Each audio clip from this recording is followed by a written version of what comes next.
Dorohedoro. Oh boy. Mungkin jika kalian sudah nonton video aku yang membahas tentang anime-anime apa yang bakal rilis di musim-musim selanjutnya, itu ada satu momen ketika aku membaca sinopsis dari Dorohedoro. Dan Mappa benar-benar berhasil membuat Dorohedoro menjadi sebuah anime yang yeah.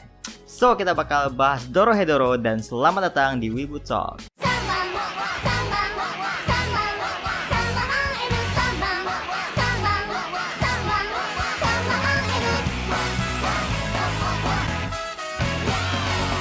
Oke, bagi kalian yang belum subscribe, silahkan subscribe di bawah karena biar kita bisa diskusi aja dengan lebih banyak orang dan bisa kalian komen juga pendapat kalian soal Dorohedoro di bawah, atau kalian pengen aku bahas apa, komennya di bawah gitu biar kita pertimbangkan lah gitu kan.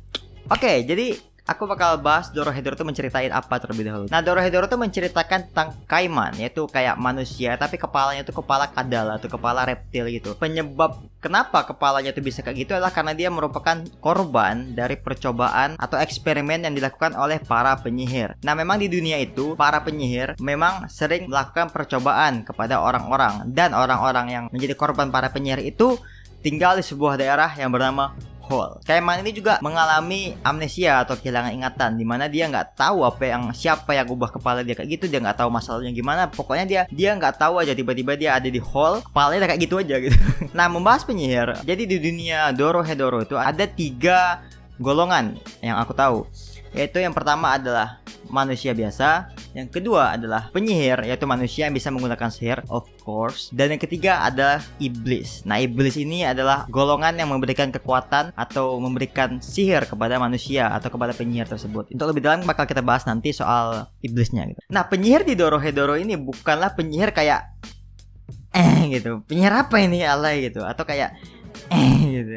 Enggak. Penyihir di Dorohedoro tuh lebih dark, lebih kelam, lebih gore, dan lebih sadis dibandingkan penyihir-penyihir yang ada di anime-anime biasa gitu. Ketika mereka mengangkat penyihir itu sebagai sosok orang yang dark dan orang yang menjalin kontrak atau perjanjian dengan iblis, menurutku itu cukup realistis karena sebenarnya sejarah penyihir di dunia kita pun itu ada sejak lama digambarkan sebagai orang yang menjalin kesepakatan dengan iblis agar mempunyai kekuatan sihir gitu. Nah, itu ceritanya itu cukup nyambung dengan sejarah penyihir yang ada di dunia seperti di abad pertengahan, di mana banyak orang yang diburu karena diduga dia adalah penyihir. Nah, itulah penyihir yang ada di Dorohedoro gitu. Jadi penyihirnya tuh menyihir orang atau menggunakan sihirnya dengan mengeluarkan asap dari tubuhnya. Nah, asap inilah yang bakal menjadi kekuatan utama dari penyihir tersebut. Nah, Hall seperti yang aku bilang tadi adalah tempat para korban penyihir.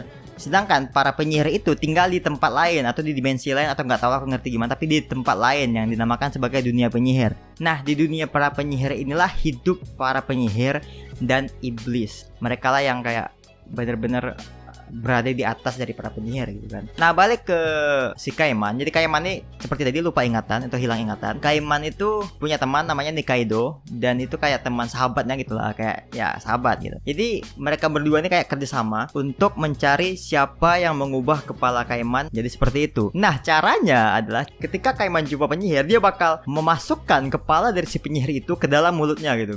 Dimasukin gitu, literally dimasukin gitu.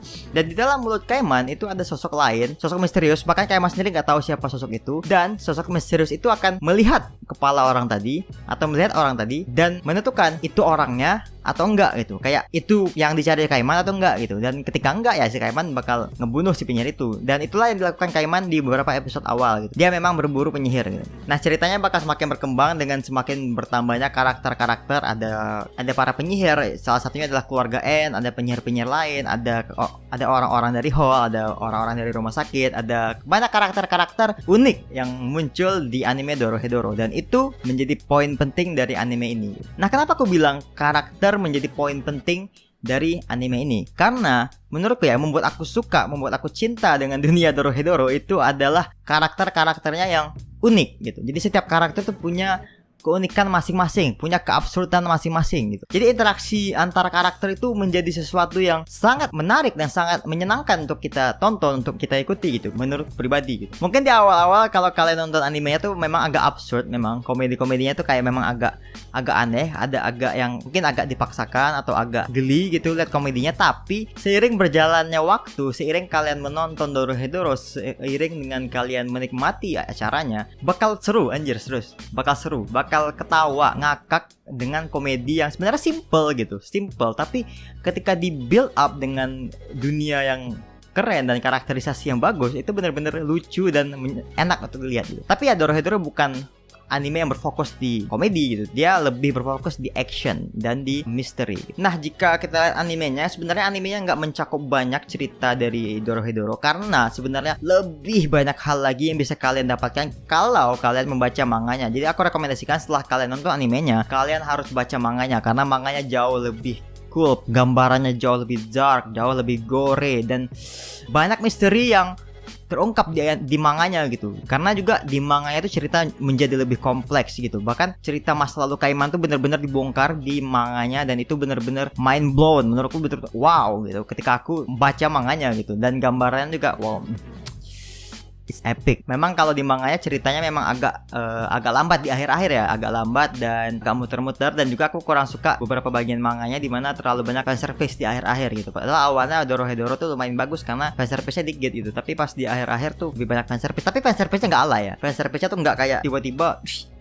nggak kayak gitu.